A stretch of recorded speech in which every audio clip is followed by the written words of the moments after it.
की असा आवाज देत आहेत, Sonam Agarwal the Guinness book of world record holder. म्हणजे तुम्हाला हे रेकॉर्ड करायचं हे क्षिप्रा मॅम यांच्यामुळे समजलं. रिकॉर्ड क्रिएट करना है. देन वी डिसाइडेड की आम्ही 140 टेम्पल्स व्हिजिट करूया. आमची जी स्टॉप वॉच होती ती मला तोच खराब झाली की आधी मी रेकॉर्ड शोधायला मला 1 महिना लागला आहे, त्या रेकॉर्डला अप्लाय करायला 1 महिना लागला आहे, ते पूर्ण प्रोसिजर करायला मला ऑलमोस्ट पूर्ण कम्प्लीट रेकॉर्ड हातात यायला 2 वर्ष लागली. चुकला की डॉमिनो इफेक्ट होत होता. तर त्या रेकॉर्डमध्ये आम्ही ऑरिगॅमीचे ससे बनवले. काहीतरी एक पॅशन असावं असं वाटतंय, तर अशासाठी तुमच्याकडे काही ऑप्शन्स आहेत असं मी ऐकलं. की तुम्ही सोप मेकिंग करू शकता, कॅन्डल मेकिंग करू शकता, रेझिन आर्ट करू शकता, बाथ सॉल्ट मेकिंग करू शकता. Complete my whole life is a manifestation. Anyway origami healed, एक सिम्पल पेपरचा पीस ज्याच्यापासून आपण लहान असताना विमान बनवायचो किंवा शिप बनवायचो, पण याच लहान पेपरच्या पीसपासून आपण विमान, शिप यापासून एखादं कॉम्प्लेक्स स्ट्रक्चर सुद्धा बनवू शकतो. तुम्ही म्हणाला हा काय लहान मुलांचा विषय घेऊन आलाय आज पॉडकास्टला, पण हाच पेपरचा पीस एक आर्ट आहे. ते फोल्ड करणं ही देखील एक आर्ट आहे. ओरिगॅमीचं नाव तुम्ही ऐकलं असेल, पण या ओरिगॅमी या विषयात Guinness book of world record होऊ शकतं. का होऊ शकतं? कारण त्यामागे असणारी इच्छा. आपण मंदिरात जातो पाया पडायला, पण देवाचं दर्शन घेणं, मंदिरात व्हिजिट करणं याचंही एक रेकॉर्ड होऊ शकतं. याची आपल्याला कल्पना नसते, पण याचं पण रेकॉर्ड ज्यांच्या नावे आहे अशा 2 मैत्रिणी आज आपल्यासोबत आहेत, सोनम अग्रवाल आणि खुशबू लमाय. तुमच्या दोघींचं अनसीन मराठीच्या पॉडकास्टमध्ये खूप खूप स्वागत. नमस्कार, मी अक्षता. तुम्हा सर्वांचंही पॉडकास्टमध्ये खूप स्वागत. आज आपण याच 2 मैत्रिणींचा या रेकॉर्डचा किस्सा काय आहे ते पण जाणून घेणार आहोत. प्लस सोनम अग्रवाल या फक्त रेकॉर्ड होल्डर नाही आहेत, तर त्या बऱ्याच आणखी गोष्टी करतायत. त्यांची जर्नी खूप इंटरेस्टिंग आहे, ती पण आपण आज जाणून घेणार आहोत. पण त्याआधी तुमचं टेम्पलचं रेकॉर्ड हे नेमकं काय आहे ते जरा थोडं विस्तारानं सांगा. आपले मॅनिफेस्टेशन जसे असतात तसे लोक आपण अट्रॅक्ट करतो. तर एक दिवस माझी जी मेंटर आहे शिप्रा गुप्ता, तिची मला एक फेसबुकवर ऍड दिसली. ती स्वतःही एक वर्ल्ड रेकॉर्ड होल्डर आहे. ती तीन वर्ल्ड रेकॉर्ड होल्डर आहे. गिनीज वर्ल्ड रेकॉर्ड होल्डर, अजून नाही international book of world record holder, अजूनही तिने रेकॉर्ड्स केलेले आहेत. तर त्यांनी मला गाईड केला की Sonam you can do it. जे माझं स्वप्न होतं ते परत जागृत झालं की अच्छा खरंच होऊ शकतं का. मग मी विचार केला की कशात करू शकते. मी शिप्राला म्हटलं, शिप्रा माझी खूप इच्छा आहे की ना मी टेम्पलवाले रेकॉर्ड व्हिजिट करू का, जिथे मला मल्टिपल टेम्पल्स देवदर्शन करून मी रेकॉर्ड बनवू शकते का. त्यांनी सांगितलं की हो बनवू शकते. देन सगळ्यात आधी माझ्या डोक्यात आलं की हा रेकॉर्ड मी एकटे तर नाही करू शकणार, पण I have a friend. Then I call my friend Khushbu लमाय. तर हे फक्त त्यामुळे पॉसिबल झालं because Khushbu is very big devotee. तर मग मी खुशबूला कॉल केला. म्हणजे तुम्हाला हे रेकॉर्ड करायचं हे क्षिप्रा मॅम यांच्यामुळे समजलं की असं काही रेकॉर्ड होऊ शकतं. आधी माझ्या मनात आलं की मला असा रेकॉर्ड करायचा टेम्पलचा, आणि ते म्हटले की हो हा रेकॉर्ड तू करू शकते because it is already there. Okay. तर मग ते कोइन्सिडेंटली मॅच झालं. मग यांची एंट्री कशी झाली? यांची एंट्री तीच झाली की सगळ्यात आधी खयाल आला की कोण आहे असा पर्सन ज्याला देवामध्ये इतका म्हणजे ते मोठं भक्त आहेत. तेव्हा सगळ्यात आधी खुशबूचं नाव डोक्यात आलं की खुशबूला कॉल करायचा. Then I called her. उसने मुझे कॉल किया और मुझे मतलब सबसे पहले उसने मुझे बोला कि मंदिर विजिट के लिए हमें रिकॉर्ड क्रिएट करना है. मेरे पास रिकॉर्ड क्रिएट करना है. तो कहती है हाँ रिकॉर्ड क्रिएट करना है. और मेरा कैसा है ना कि मुझे 12 ज्योतिर्लिंग दर्शन करने हैं. तो जैसे इसने बोला कि मंदिर दर्शन करने हैं, मैक्सिमम मंदिर दर्शन करने, तो मेरे दिमाग में सबसे पहले क्लिक होगा मुझे काशी जाना है. क्योंकि 2024 में मैंने बैद्यनाथ धाम में बैठ के सोचा था कि मुझे काशी जाना है, बट हो नहीं पाया था. उसके बाद जब इसने बोला कि हमें जाना है, तो अभी ये मुझे पता है कि मुझे काशी जाना है, पर इसका नहीं पता इसे कहाँ जाना है. क्योंकि ऐसा है ना कि वृंदावन वगैरह में भी मंदिर है बहुत. तो अब मुझे मतलब कन्विंस करना था कि हम काशी ही चलेंगे. फिर मैंने इसको कन्विंस किया, थोड़ा बहुत हुआ हमारे बीच में, काशी ही चलेंगे. फिर मैंने इसको कन्विंस किया. फिर हमने काशी डिसाइड किया कि हमको काशी जाना है रिकॉर्ड क्रिएट करने के लिए. फिर हम काशी पहुंच गए. कशी होती ती जर्नी? कशी होती? रेकॉर्ड ऍक्च्युअली काय होता आणि कसं स्टार्ट झाली ती सगळी प्रोसेस? ओके, ऍक्च्युअल रेकॉर्ड हा होता की 1 मंथमध्ये जे ऑलरेडी प्रिव्हियस रेकॉर्ड होल्डर होते त्यांनी 85 टेम्पल्स व्हिजिट केले होते. अच्छा. बट आम्हाला मॅक्सिमम रेकॉर्ड बनवायचं होतं. देन वी डिसाइडेड की आम्ही 140 टेम्पल्स व्हिजिट करूया असं. आणि 1 month is a big time span, तर वी डिसाइडेड की reduce the time span. Then आम्ही 4 days मध्ये, आधी आम्ही डिसाइड केलं की 1 day मध्येच आम्ही 100 टेम्पल व्हिजिट करूया. आणि आम्ही गेलो एक्झिक्युशनला 25 करेक्ट. तर ना very excited, all the hopes, that was our first record की असंही काही आम्ही करू शकतो का, हे मनात जे एक डाऊट होतं. गेलो, सगळं व्यवस्थित चालू होतं, पण आमची जी स्टॉप वॉच होती ती मधातच खराब झाली. अरे बापरे. और रिकॉर्ड मतलब हमें हर एक पंडित को कन्विंस करना है कि हम ये विजिट करने आए हैं, ये आप उनको मतलब साइन करके या ऐसे प्रूफ के रूप में दो. तो वो भी उनको ऐसे कन्विंस करना बहुत मुश्किल है कि काशी में जाके हम ये बोल रहे हैं कि हमको ऐसा है, हमको रिकॉर्ड Visit विजिट करना करना है प्लीज.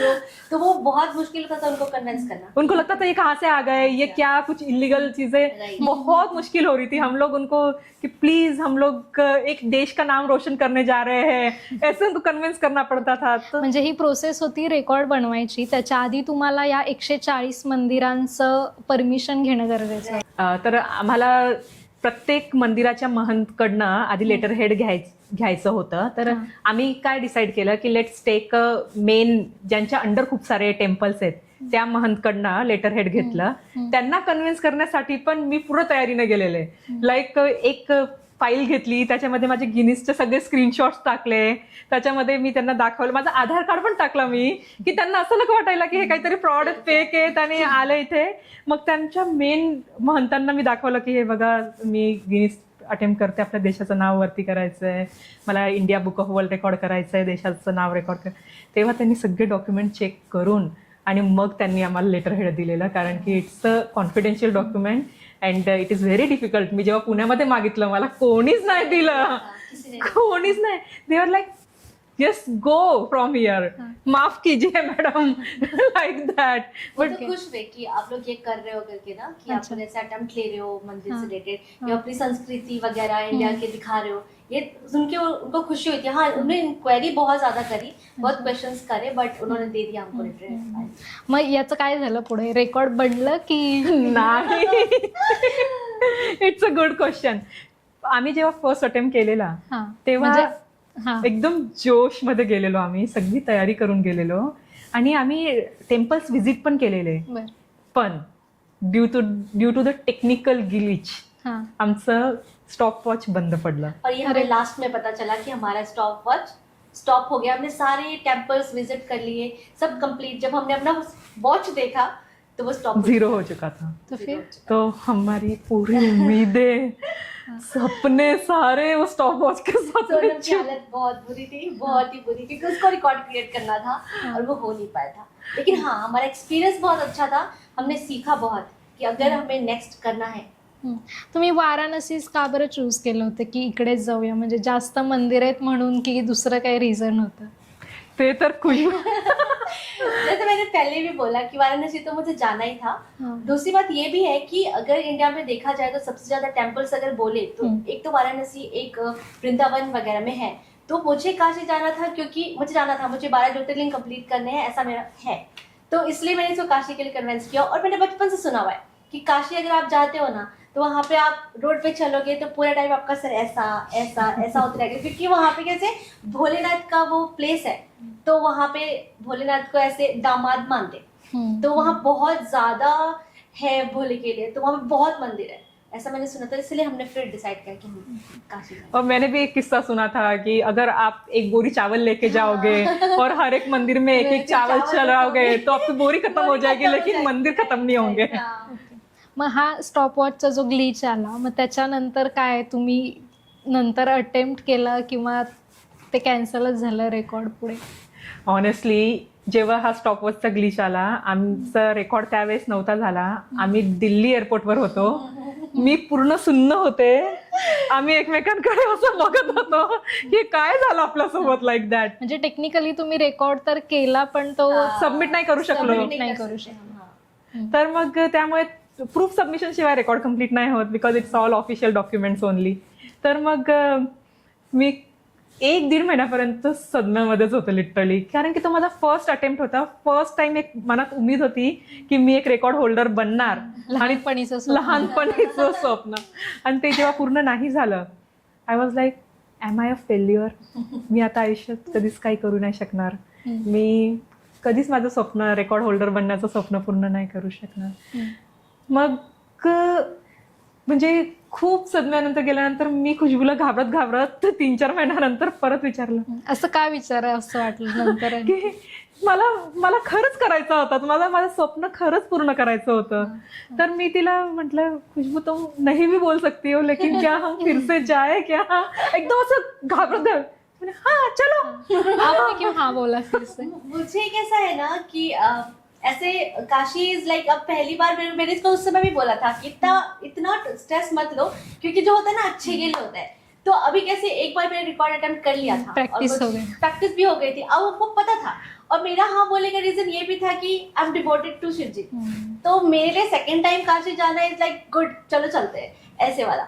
और सेकंड टाइम हमने उससे ज्यादा अटेम्प्ट भी लिया, और इस बार हम लोग फुल तैयारी से गए थे. तो ये एक मैसेज है कि जब भी आप फेल होते हो ना, तो आप 0 से स्टार्ट नहीं करते हो, आप एक्सपीरियंस से स्टार्ट करते हो. अब गलती नहीं करते फिर हर चीज को दोबारा चेक करते हो. इस बार सारे चेकलिस्ट चेक करके गए थे.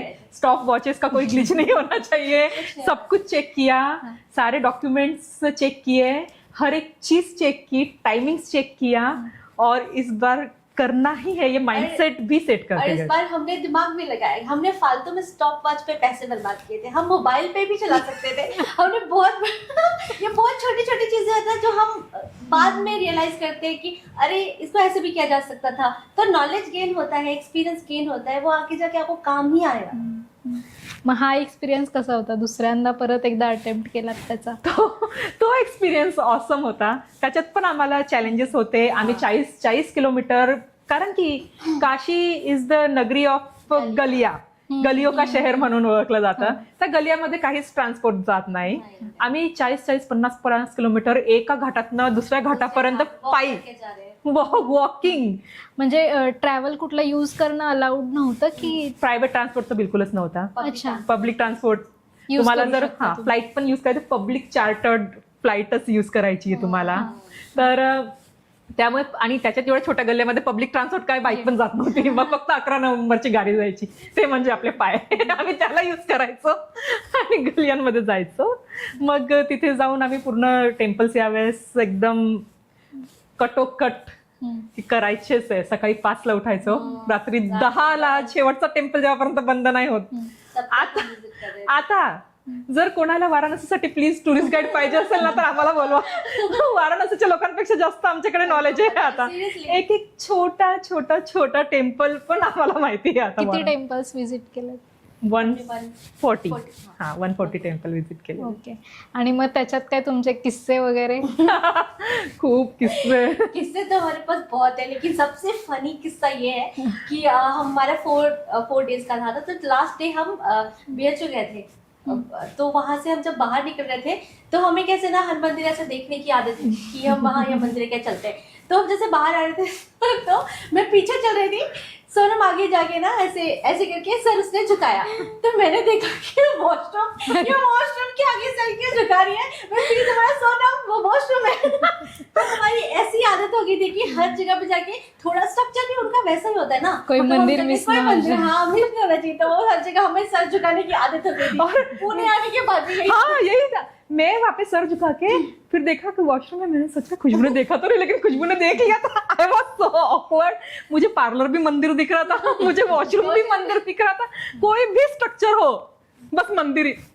म्हणजे तुम्ही पॅशनेट इतके होतात की हे रेकॉर्ड करायचंच आहे. त्यामुळे ते पॅशनमुळे ना आम्हाला सगळं दिसायला बंद झालेलं, फक्त मंदिरं दिसायला लागली होती. मग हे 4 दिवसात तुमचं रेकॉर्ड कम्प्लीट झालं म्हणण्यापेक्षा ते एक प्रोसेस कम्प्लीट झाली, त्याच्या पुढे सबमिशन होतं. ओके, मग ते कसं होतं सबमिशन वगैरे? सगळं ऑनलाईन सबमिशन होतं. अच्छा. सगळे डॉक्युमेंट्स, प्रूफ सगळे कलेक्ट करायचे होते. त्यांना डिजिटल डॉक्युमेंट्स द्यायचे होते. एवढ्या मोठ्या मोठ्या रेकॉर्डिंग्स होत्या, पूर्ण नॉन स्टॉप रेकॉर्डिंग होता. तो पण आमच्यावर चॅलेंज होता की तुम्ही पूर्ण दिवसभर चालताय, तुम्ही रेकॉर्डिंग ऑन ठेवताय. तुम्ही स्वतः रेकॉर्ड करायचा? हो, ही रेकॉर्ड करायची, कधी मी चालायची, मी रेकॉर्ड करायची, ही चालायची. और सारे फोटोज होने चाहिए, विटनेस के साथ फोटोज होने चाहिए. त्यांच्या टाइम स्टॅम्प राहायला पाहिजे, सगळं. मग हे तुम्हाला कधी ऑफिशियली भेटलं की हे तुमच्या नावे आहे आता रेकॉर्ड? फायनली आता 10 दिवसाआधीच ते ऑफिशियली आलंय आम्हाला की Sonam Agarwal, you have achieved, Sonam Agarwal and Khushboo Lama, you combinedly achieve the India book of world record for the. Congratulation, तुमचं लहानपणीचं स्वप्न पूर्ण. यस. आणि एक अजून फनी किस्सा होता, ते खुशबू सांगेल. कौन सा? मेरे को तो ये वाला याद है कि एक मंदिर पे हम गए थे, तो वहाँ शाम हो चुकी थी ना, 7-7:30 हो चुके थे, तो मंदिर पे हम गए तो वहाँ पे एक पंडित जी बैठे थे. पहले तो हमने उनको कन्विंस किया कि भाई ऐसा है. पहले तो उन्होंने देखा कि नहीं मैं तो नहीं दूंगा, ये नहीं दूंगा. और फिर हम बैठे थे, उनके पैर के पास बैठे थे, तो घुटने के बल ऐसे नहीं बैठते, वज्रासन में बैठे. तो अब उन्होंने जो हमें लेक्चर देना शुरू किया है कि तुम्हें मतलब मंदिर क्यों दर्शन करना है, तो तुम वज्रासन में क्यों. उन्होंने पूरे आसन के बारे में हमको लेक्चर दे दिया कि भैया ये आसन में मत बैठो, ऐसे बैठा करो, वैसे बैठो. हमने पूरे आधे घंटे उनका लेक्चर सुना है. और मैं एक मंदिर के अंदर गई, वहां पे चल रहे थे और अभिषेक चल रहा था वहां पे शिव जी का. अब ये मैं इसके पीछे जा रही हूँ और ना ये सीधे मैं देख रही हूँ कि वहाँ पे रुद्राभिषेक हो रहा है, कुछ तो पूजा हो रहा था, और ये सीधे अंदर चलेगी मंदिर के और सीधे पंडित को जा रही है, वो मंत्र पढ़ रहे हैं. और वहां पे जाके बोल रही है पंडित जी हमको ऐसा है, तो इशारे कर रहे हैं बाजू वाले को कि मतलब बताओ इसको जो भी है. तो फिर बाजू वाले ने लेकिन हमारी हेल्प करी कि हाँ ठीक है, उन्होंने सब कुछ दिया, सिग्नेचर वगैरह किया. और ये बाहर से खुशबू सोच रही थी ये पकड़ के मारने वाले हैं अभी, ये लड़की कहीं भी घुस जाती है. पण असं काही वाईट अनुभव आला? काहीच नाही. सगळेजण सगळ्यांनी सपोर्ट केलंय, एकदम तो सपोर्ट. उनका कंसर्न भी सही है ना कि मतलब हम लोग आजकल रील्स भी बनाते हैं वगैरह, तो उनको इंटेन्शन किसका काय? हा, तर जेव्हा त्यांना इंटेन्शन कळलं तर कोणीच आम्हाला म्हणजे सपोर्ट नाही केलं असं एक दिवस पण नाही झालं. Everyone supported so much. आता फायनली जेव्हा हे रेकॉर्ड आलंय तुमच्याकडे तर कसं वाटतं दोघींना पण? सेन्स ऑफ अचीवमेंट की ज्यासाठी आम्ही इतकी मेहनत केलेली, इतना वॉक किया, अब तो सारे भगवान हम हमको पहचाने लग गए हैं, काशी के सारे भगवान के हम फ्रेंड बन गए हैं. तो वो एक अचीवमेंट है और सेंस ऑफ अचीवमेंट. और मैं ये चाहती हूँ कि अगर आपका कोई सपना है तो आप उसे जरूर पूरा कीजिए. It's the message from me and her. मेरे लिए तो बाबा का मतलब शिव जी का दिया हुआ आशीर्वाद ही है, क्योंकि मेरा कैसे है ना, इसने मुझे बोला कि ये करना है, वो मेरे आए है अपॉर्चुनिटी और मैंने वो किया, अटेम्प्ट लिया.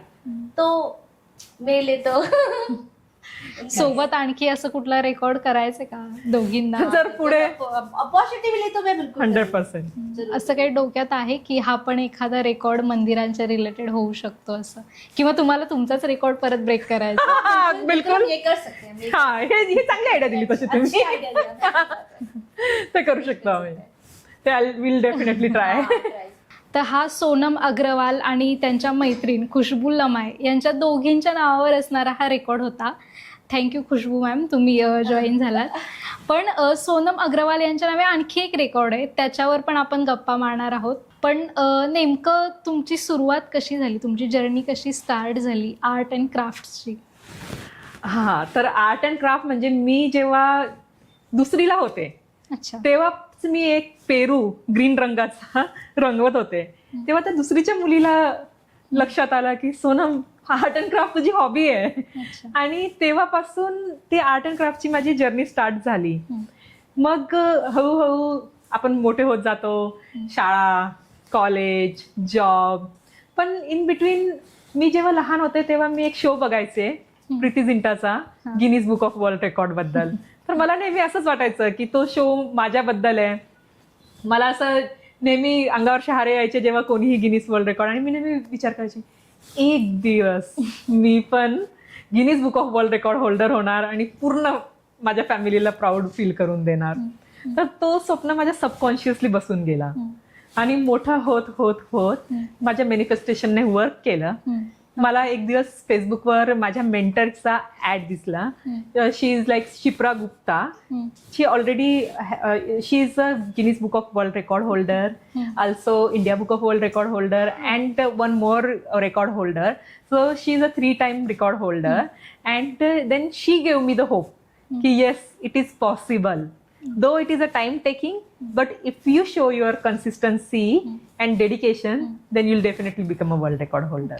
तुम्हाला आर्ट आणि क्राफ्ट्समध्ये तर इंटरेस्ट होता, पण ते ओरिगॅमी ओरिएंटेड कधीपासून झालं? म्हणजे ओरिगॅमी हे एक सेपरेट सेक्शन तुम्ही कधी निवडलं? तर मी जेव्हा लहान होते तेव्हा मी नेहमी मी ऑरिगॅमी हे यूट्यूबवरच बघितलेलं लहानपणी. तर मी त्याचा एक बॉक्स शिकलेले, ऑरिगॅमीचा बॉक्स बनवायला. तर मला काही अशी ज्वेलरी ठेवायची राहायची ना, तर माझ्याकडे कधी कैची नसली, कधी माझ्याकडे ग्लू नसला, तरी आपण काही बनवू शकतो जे सस्टेनेबल आहे, ते मला तेव्हा कळलं. मग मी नेहमी ते ऑरिगॅमीचे बॉक्स बनवायचे, त्याच्यामध्ये आपलं ज्वेलरी किंवा चॉकलेट्स किंवा काहीतरी ठेवून असं गिफ्ट करायचे माझ्या फ्रेंड्सला. दे वर ऑल्सो सो हॅपी की हे काय सोनम काहीतरी नवीन नवीन करत असते. तर तेव्हा पण ते म्हणायचे की बघ तू एक दिवस आर्ट अँड क्राफ्ट मध्ये काहीतरी करशील. तर ते पण एक मॅनिफेस्टेशन आणि सबकॉन्शियसली होतं की yes, art and craft is my passion, ते मी ओळखून घेतलं होतं. पण मग बऱ्याच वेळा असं होतं की आपण मोठे झाल्यावर आर्ट आणि क्राफ्ट्सला एवढा वेळ नाही भेटत. मग तुम्ही मोठे झाल्यावर पण हे सांभाळत होतात, आणि कसं सांभाळत, आणि तेव्हा लोकांची रिएक्शन काय असायची तुम्ही ओरिगॅमी करताय त्याच्यासाठी? ऑनेस्टली स्पीकिंग, मध्ये माझा काही वेळेस गॅप पण झाला. मी शाळेत कॉलेजला गेलो, इंजिनिअरिंग केली, जॉब केला, तेव्हापर्यंत ना सगळं सुटलं. एका वेळेस ना म्हणजे लाईफमध्ये खाली पण वाटायला लागला होता. जेव्हा तुमच्याकडे तुमची पॅशन नसता, हॉबी नसता ना, यू आर लाईक व्हेरी नील. मग काय उरलंय? एक दिवस हा विचार केला, मग कळलं, आन्सर स्वतःलाच भेटलं, युअर पॅशन इज मिसिंग. तेव्हा मी माझी हॉबी परत स्टार्ट केली. मग मी विचार केला की चला एक वॉल क्लॉक बनवूया. ते अशी बटरफ्लायची खूप फेमस झाली होती त्यावेळेस, अशी बटरफ्लाय ऑरिगॅमीचे बटरफ्लाय होते आणि त्या वॉल क्लॉकवर. तर तेव्हा मी ऑफिसमध्ये होते, तर आम्हाला नेहमी ऑफिसला जावं लागायचं. 10-10 तास आम्ही ऑफिसमध्ये राहायचो. मला जाण्या येण्यासाठी बसमध्ये पण 1-1 तास लागायचा. तर मी आपली हॉबी परस्यू करण्यासाठी बसमध्ये असं लपून लपून ऑरिगॅमी बनवायची. त्या ऑरिगॅमीचे हे बनवले मी, बटरफ्लाईज बनवले. आणि मी लपून लपून का बनवायची, कारण की त्यावेळेस असं परसेप्शन असायचं लोकांचा की ही फक्त हे टाइमपासच करते, हिला काही ऑफिसच्या कामामध्ये काही वर इंटरेस्ट नाहीये. तर त्यामुळे मी असं की कोणाला असं नको वाटायला की मी टाइमपास करते, मी लपून लपून बनवायचे. पण मग ते माझ्या सबकॉन्शियसली इतकं गेलं होतं की जर लोकांना हे वाटतं ना की हे हॉबी एक टाइमपास आहे, तर मी पूर्ण जगाला दाखवेल की हॉबी कधीच टाइमपास नसते. हॉबी जी आहे ना ती कोणत्या लेवलला जाऊ शकते, आणि मी त्यांना Guinness book of world record करून दाखवेल. त्यावेळेस माझ्या मनात आलेलं होतं की मी Guinness book of world record बनवेल, माझ्या हॉबीला नॅशनल लेवलवर, इंटरनॅशनल लेवलवर घेऊन जाईल.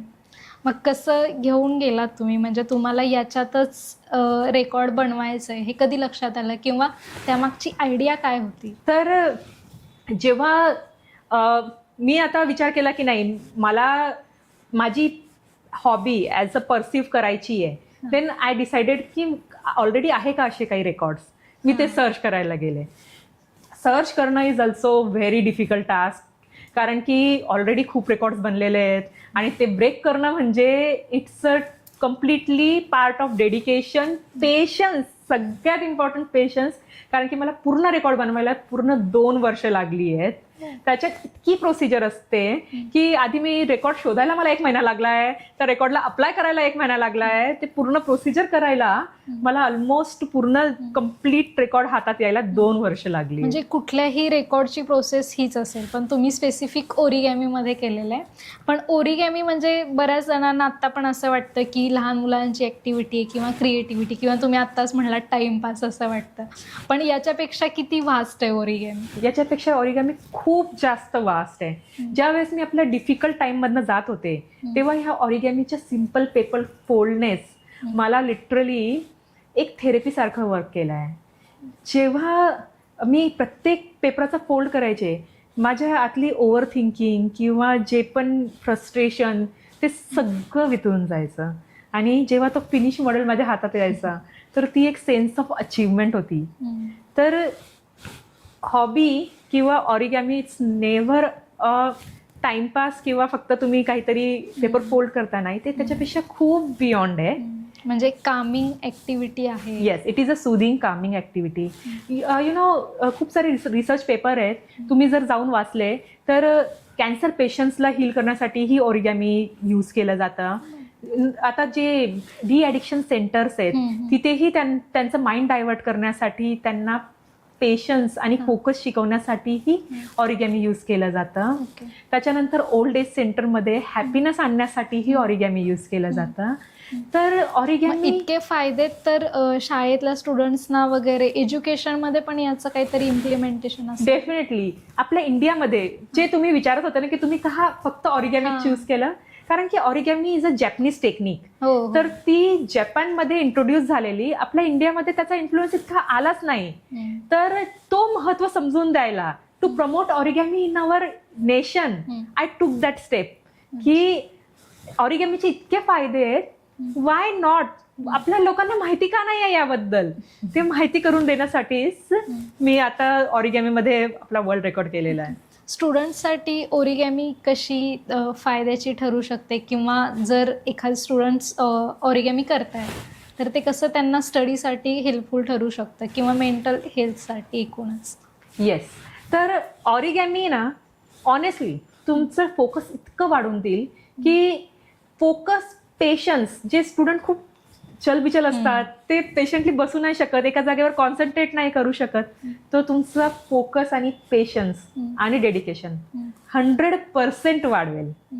कारण की प्रत्येक फोल्ड करताना तुम्हाला पेशंटली तो फोल्ड करावा लागतो. एकही फोल्ड चुकला तर तुमचं फायनल फिनिश मॉडेल चुकतो. ओके, जर फोल्ड चुकला तर ते परत प्रोसेस स्टार्ट होते की नाही, तुम्ही तेवढा फोल्ड अनफोल्ड करून तो प्रोसेस परत करू शकतो. पण मग तेच आहे की तुम्हाला तेवढं परत पेशन्स आणि तुमचं ते लक्ष तिथे राहायला पाहिजे, फोकस राहायला पाहिजे की कुठून चुकलो होतो आपण. म्हणजे कॉन्सन्ट्रेशनसाठी एक चांगली ऍक्टिव्हिटी आहे. येस, तर ती माइंड ऍक्टिव्हिटी आहे. तुमच्या माइंडला, जे तुमचं लेफ्ट ब्रेन आणि राईट ब्रेन आहे, त्या दोघांना सिंकमध्ये ठेवायला खूप जास्त इम्पॉर्टंट आहे. तर स्टुडंटसाठी डेफिनेटली हेल्पफुल. तुम्ही आता 2-3 वेळा आणखी एका रेकॉर्डचा उल्लेख केला, जे आपण सुरुवातीपासूनच बोलणार म्हणतोय. त्याची जर्नी कशी होती आणि तो रेकॉर्ड नेमकं काय हे आधी सांगा. तर regarding India book of world record, right, तर आधी तर आम्ही India book of world record attempt केलेला. त्याच्यात आम्हाला जायचं होतं टेम्पल्स व्हिजिट करायला. तो रेकॉर्ड आम्ही जेव्हा फर्स्ट टाइम अटेम्प्ट केला, because it's our first time, की एक स्वप्न मनात जागृत झालं होतं की काहीतरी होल्डर बनायचा, रेकॉर्ड होल्डर अचीवमेंट करायची आहे. जेव्हा गेलो, टेक्निकल ग्लिचमुळे झालं नाही. I was so depress. मी 1-2 महिन्यापर्यंत मला काहीच सुचेना असं झालेलं.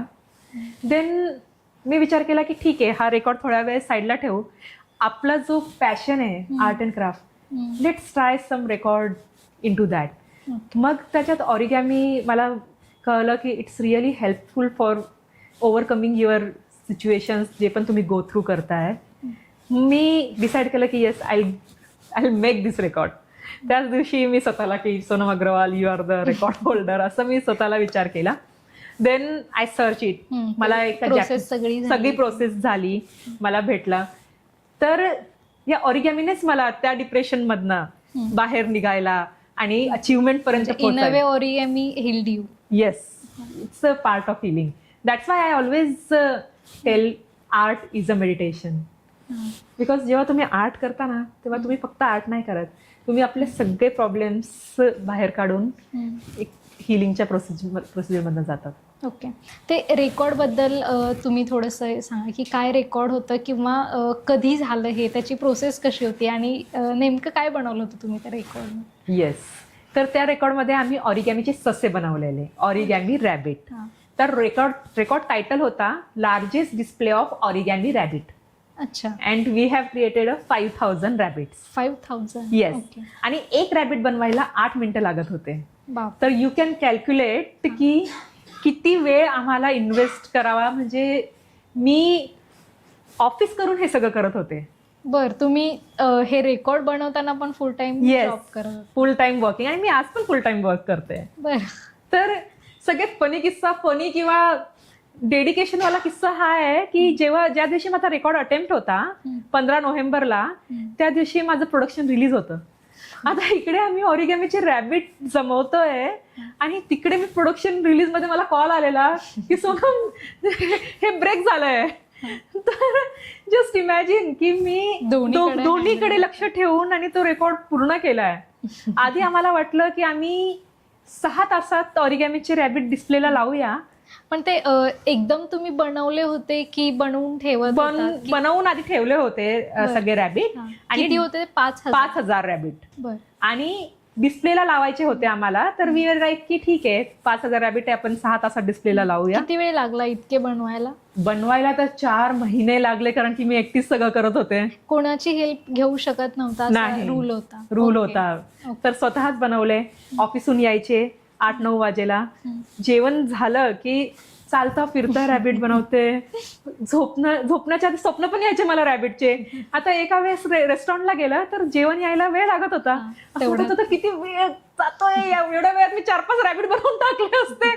तर ती सेन्स ऑफ जी अकम्प्लिशमेंट करायची आहे ती होती ना, तर त्याने मला खूप हेल्प केली. म्हणजे मी खूप डेडिकेटेड झाले होते की मला हे करूनच दाखवायचं. कुठल्या दिवशी हा रेकॉर्ड अटेम्प्ट केलात तुम्ही? डेट किंवा असं? 15 नोव्हेंबर 2025. मग तो दिवस कसा होता? स्टार्ट कसा झाला तो दिवस स्टार्ट जो आहे ना, तो आम्ही लवकर उठलेलो. सगळी प्लॅनिंग अँड प्रिपरेशन आम्ही 2 दिवसाआधीपासूनच करत होतो. उठल्यानंतर मी आधी आपल्या रॅबिट त्या आधीच्या दिवशीपर्यंत सगळे कम्प्लीट होते. आम्ही पॅक केले बॅग्स मध्ये. त्याच्यानंतर माझ्या ऑफिसचं प्रोडक्शनचं रिलीजचं काम होतं ते मी केलं 1-1.5 तास. मग आम्ही सगळे गेलो गाडीमध्ये. आम्ही एका हॉलमध्ये गेलो. तिथे आम्ही खूप मोठा एक रॅबिट ड्रॉ केला मी. तर माझा जो रेकॉर्ड आहे, मी रॅबिटचा एक रॅबिट बनवलेला. त्याच्यात मी एक मोठा रॅबिट त्या शेपचा ड्रॉ केला, ऑरिगॅमी शेपचा, आणि ब्लॅक रॅबिट त्याला जमवले आहेत असे बॉर्डर. तर तुम्ही बघू शकाल जेव्हा तुम्ही त्या पिक्चरमध्ये बघाल ना, युल गेट टू नो की रॅबिटचा रॅबिट बनवलेला आहे. तर तो डिझाईन करायला पण आम्हाला वेळ लागत होता, कारण की तो चुकला की डॉमिनो इफेक्ट होत होता. एक पडला का सगळे पडत होते. म्हणजे ते तुम्हाला असेंबल सगळे एका ठिकाणी करायचे होते. तर आमचा ऑलमोस्ट 31 फूटचा डिस्प्ले झालेला. तर तो करायला आम्ही विचार केलेला 4-5 तास लागतील.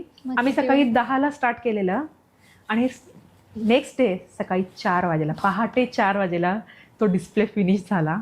And then we have created a history. पण त्यामधल्या याच्यात किती वेळा पडलं आणि जेव्हा ते तुम्ही ठेवत असताना पडत होतं तेव्हा मनात काय चालू होतं? मी तर लिटरली माझे सगळे सेन्सेस, लाईक मला ना भूक नव्हती लागत, मला काही खायचं असतं हेच नाही, पण मी हे पण विसरून गेले होते की माझ्यासोबत जे आले त्यांचा पण खायचा प्यायचा विचार करायचा. पण I have really good friends. माझी फ्रेंड आहे स्वाती, तिने सगळं खायचं प्यायचं सगळ्यांचा लक्ष दिलं, सगळं केलं. त्याच्यानंतर आता असं होतं की मॅन पॉवर कमी पडत होती आम्हाला डिस्प्ले लावायला आणि वेळ निघत जात होता. तर ती एक एन्झायटी होती. पण वेळ होती का की एवढ्या वेळात assemble? No, it's a unlimited time, but we have book the hall. तर तो हॉल मग आम्हाला एक्सटेंड करावा लागत होता. तर आम्हाला असं होतं की नाही आता ऍटलिस्ट रात्री 10-12 पर्यंत व्हायला पाहिजे. बट एव्हरीवन हेल्प असं सो लॉ की त्यांनी की ठीक आहे तुम्ही हॉल एक्सटेंड करून घ्या. सकाळी 4 वाजेपर्यंत त्यांनी परमिशन दिली. आम्ही बनवलं, थकत होतो, पण सगळ्यांनी जर एकानेही आपलं डेडिकेशन कमी केलं असतं त्यावेळेस, जजेसने किंवा कॅमेरामॅन्सने किंवा कोणीही जर डेडिकेशन करतो तो रेकॉर्ड कम्प्लीट झालाच नसता. सगळ्यांच्या कंबाईन एफर्टमुळेच तो रेकॉर्ड कम्प्लीट झालाय. So it's not my alone record, it's everyone's. Thank you so much for helping me. मग आता रेकॉर्ड कम्प्लीट झालाय तर मग आता पुढं काय, किंवा हा रेकॉर्ड भेटला तेव्हा कसं वाटलं होतं तुम्हाला?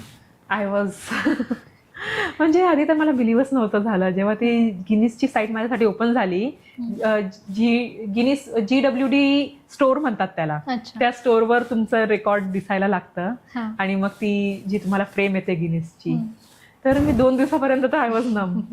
बट जेव्हा माझ्या सगळ्या फॅमिलीज, फ्रेंड्स कंटिन्युअसली मला कॉल्स आले. माझे फॅमिलीवाले is like we are so proud of you. आता पेपरामध्ये ऑलमोस्ट 15 ते 20 न्यूजपेपरमध्ये न्यूज कव्हर झाली.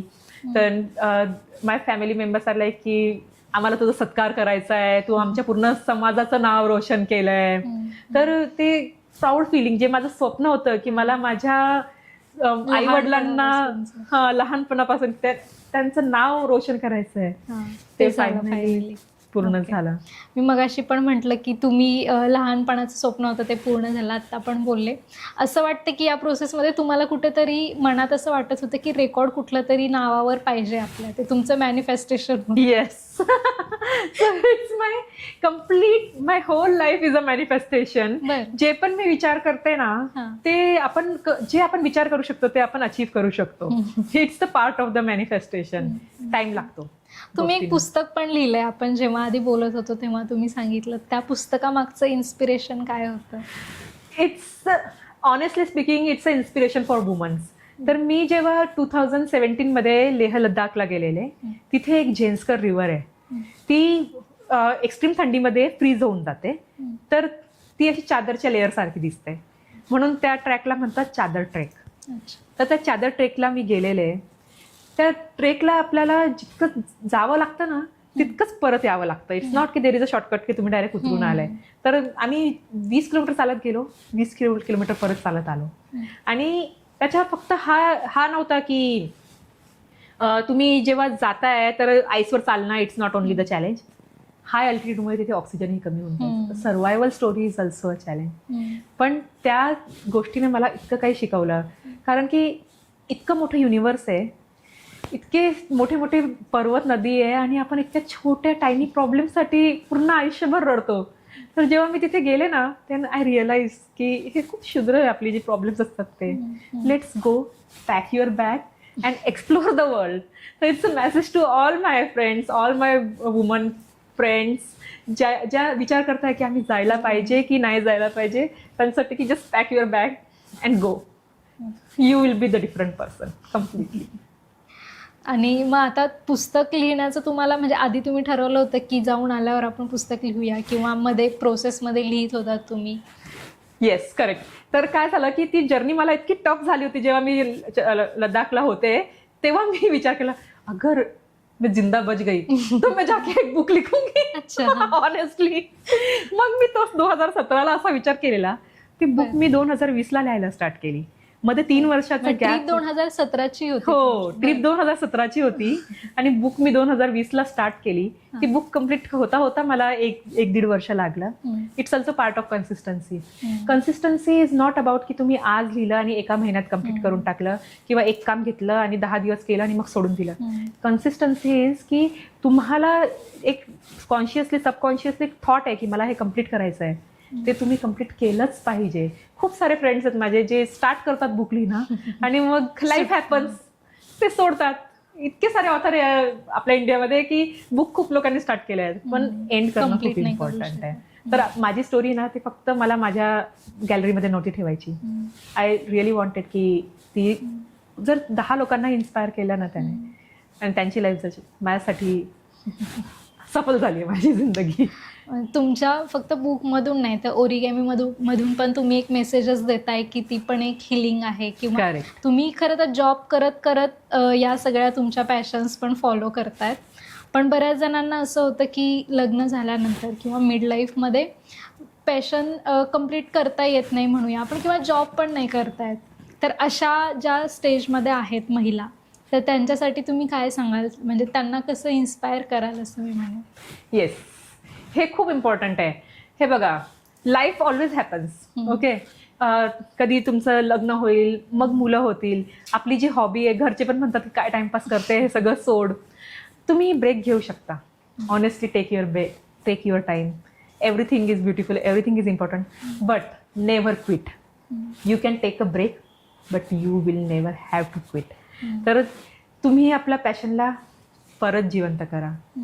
जेव्हा पण लाईफमध्ये आता तुम्हाला असं वाटतं की it's the end, then your passion is your beginning. तर ते म्हणतात ना, अंतः अस्ति प्रारंभः. जेव्हा तुम्हाला असं वाटतं की आता आयुष्यात काहीच नाही उरलंय, तर तो प्रारंभ तुमचा पॅशन असू शकतो.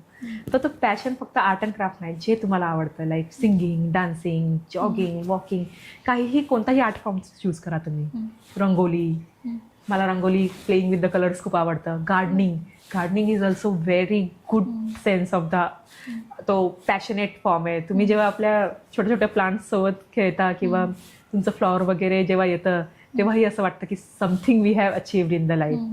तर ऑलवेज की follow your passion, don't quit.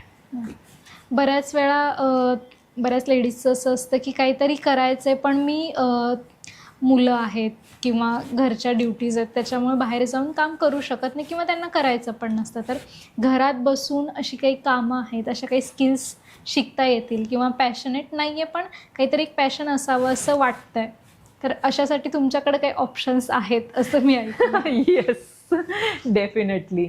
तर ॲक्च्युली मी आता, कारण की मी स्वतः एक वर्किंग प्रोफेशनल आहे हां. आणि मी आपला टाइम काढून जे माझं हॉबी डेव्हलप केलं आहे, तर मी तुम्हालाही सांगेल की जस्ट बिल्ड युअर ब्रँड. आजच्या काळात ब्रँड क्रिएट करणं खूप इम्पॉर्टंट आहे. Be your on CEO. बरं. तुम्हाला कोणाचीच गरज नाही आहे. तुम्ही आपल्या इंटरनेटचा यूज करून पण चांगली 30,000 to 40,000 किंवा त्यापेक्षाही जास्त अर्निंग करू शकता. पण कसं करायचं, म्हणजे आपला निश काय, हा कसा ओळखायचा? त्याच्यासाठी मी त्यांच्यासाठी एक प्रोग्राम क्रिएट केला आहे. बरं. You can create your own brand within 30 days. So skills to brand you can create. मग ते स्किल्स कुठले कुठले आहेत? तर ते स्किल्स पण मीच त्यांना शिकवणार. हां. Like I will introduce them की तुम्ही सोप मेकिंग करू शकता, कॅन्डल मेकिंग करू शकता, रेझिन आर्ट करू शकता, बाथ सॉल्ट्स मेकिंग करू शकता. असे भरपूर आहेत. बाथ बटर, खूप सारे बाथिंग प्रोडक्ट्स आहेत ज्याचे बरं. सध्या खूप चांगले मार्केट चालू आहे.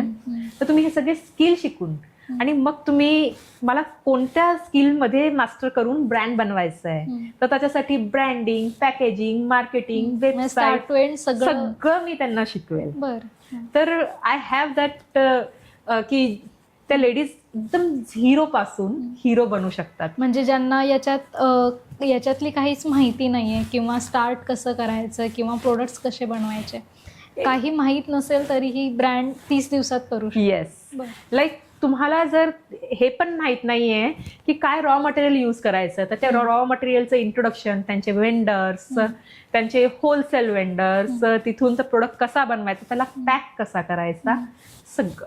बरं. मग याच्यासाठी तुमच्यापर्यंत कसं पोहोचायचं किंवा फक्त पुण्यातच मुंबईतच हे क्लासेस वेबिनार्स होतात किंवा नाही, कसं हे आहे? ऑनलाईन वेबिनार्स आहेत.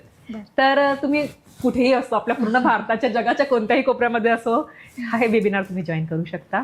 आणि माझा एक पेज आहे बबल टू बिझनेस नावाचा. अच्छा. तर त्या पेजला जर तुम्ही फॉलो Yes, केला, आम्ही मेन्शन करू तो पेज. येस, तर त्या पेज वर तुम्ही गेले, तिथूनही तुम्ही मला कॉन्टॅक्ट करू शकता. येस. आपण असं म्हणतो ना की आयुष्याची घडी व्यवस्थित बसायला पाहिजे. तर तुमचं स्टार्टपासून जे आपण बघतोय ओरिगॅमी जस्ट फोल्डिंग पेपर्स, म्हणजे त्याला बरेच बाकीचे आयाम आहेत, पण मेजरली त्याची डेफिनेशन करायची झाली तर आपण तशी करू. तर तुम्ही फक्त पेपर्स फोल्ड करत नाही आहे किंवा करायला शिकवत नाही आहे, तर लोकांना त्याच्यातून लाईफ पण अनफोल्ड करायला शिकवताय म्हणूया किंवा कसं व्यवस्थित फोल्ड करायचं हे शिकवताय. करेक्ट.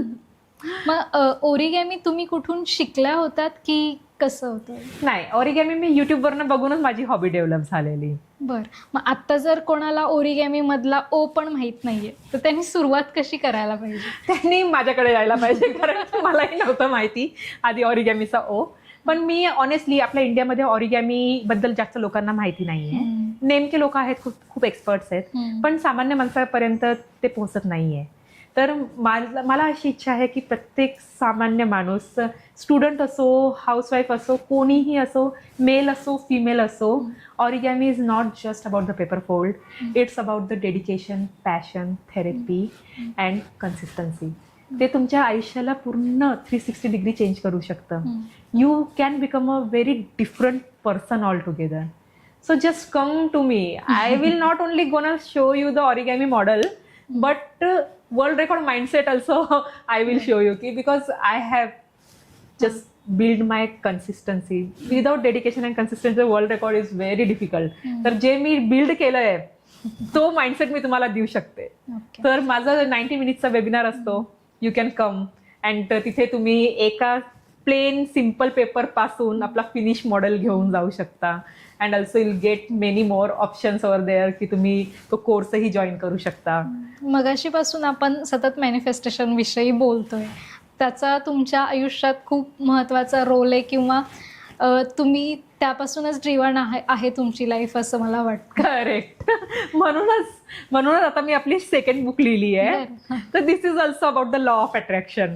ऑल द मॅनिफेस्टेशन जे पण माझ्या आयुष्यात झालंय, हाऊ आय अचीव इट, सगळं मी त्या बुकमध्ये मेन्शन केलेलं आहे. नक्कीच ती बुक जेव्हा रिलीज होईल, पब्लिश होईल, तेव्हा वाचायला नक्कीच आवडेल. म्हणजे आपण कधीतरी लहानपणी विचार करतो, स्वप्न बघतो की मला हे करायचं ते करायचं, पण मोठे होईल तसं तसं जेव्हा प्रॅक्टिकल आपण होतो किंवा रिॲलिटी हिट होते तेव्हा ते कुठंतरी मागे पडत जातं. पण जर आपल्याला ती इच्छा इतकी तीव्र असेल की नाही मला हे करायचंच आहे, तर करू शकतो. याचं उदाहरण आपल्या समोर आहे. येस. त्यांचा एक्सपिरियन्स आणि त्यांचं रेकॉर्ड याबद्दल तुम्हाला त्यांनी सांगितलेली माहिती कशी वाटली, आमच्या गप्पा कशा वाटल्या, आणि टेम्पलचं पण रेकॉर्ड त्याच्यासाठी खुशबू लमाय मॅम आपल्यासोबत जोडल्या गेल्या होत्या. ह्या सगळ्या गप्पा तुम्हाला कशा वाटल्या त्या कमेंट्समध्ये सांगा. आणि जर रेकॉर्ड्सविषयी जर तुमचे काही प्रश्न असतील तर ते पण पॉडकास्टच्या कमेंट सेक्शनमध्ये आम्हाला लिहून कळवा, म्हणजे मग आपण त्याविषयी पण जर आणखी एखादा पॉडकास्ट झाला तर घेऊया. थँक्यू मॅम, तुम्ही आला तिकडे. आणि तुम्हाला हा पॉडकास्ट कसा वाटला ते कमेंटमध्ये सांगा. आणि अनसीन मराठीला फॉलो करायला, सबस्क्राईब करायला विसरू नका. धन्यवाद.